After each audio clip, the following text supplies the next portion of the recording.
रथयात्रा यह केवल गोटे पर्व नुहे बरं कोटि कोटि भक्तों आशा भक्ति और भावनार महापर्व। यही दिव्य यात्रा शेष दिन को नीलाद्रि विजय बोली कहुए। यही दिन महाप्रभु जगन्नाथ बड़ ठाकुर बलभद्र एवं देवी सुभद्रा गुंडीचा मंदिर श्रीमंदिर को फेरी आसती। किंतु आपण जानते कि श्रीमंदिर फेरिबा परे महाप्रभु संगे संगे प्रवेश करने को मिले नहीं। कहीं यह पछरे रहस्य एक अत्यंत सुंदर भावपूर्ण और शिक्षादायक परंपरा। रथयात्रा दिन महाप्रभु जगन्नाथ बलभद्र और सुभद्रा निज रथरे बसी गुंडीचा मंदिर को जाती। गुंडीचा मंदिर को भगवान माउसी घर बोली मना जाए। सेठारे 7 दिन अवस्थान करने पर बाहुडा यात्रा से फेरी आसती। कथा अनुसार महाप्रभु रथयात्रा को जीवा बेले निज अर्धांगिनी माँ लक्ष्मी को सांगरे सेठारे माँ लक्ष्मी अभिनय करते। मନରେ दुख था मत कहीं सांगरे मिल न।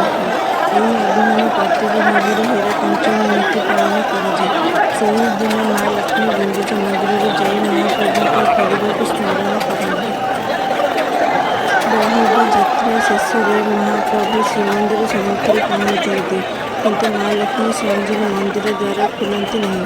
भक्ति परंपरा अनुसार से अभिमानी प्रभु को किसी समय बाहर रखती।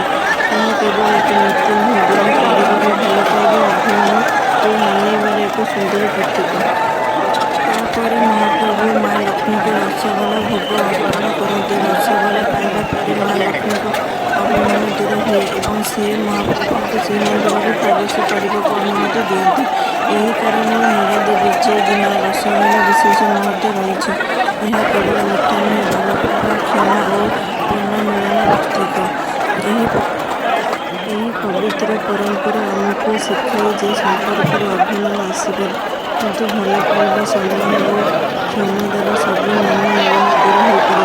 महाप्रभु जगन्नाथ यही लीला आमको परिवार मूल्यबोध धैर्य और स्नेहर संदेश देଥାଏ।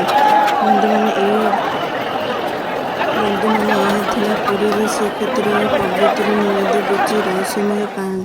जदि ये वीडियो आपको भल लगी था तेब लाइक करूँ, शेयर करूँ और आम चैनल को सब्सक्राइब करूँ। जय जगन्नाथ।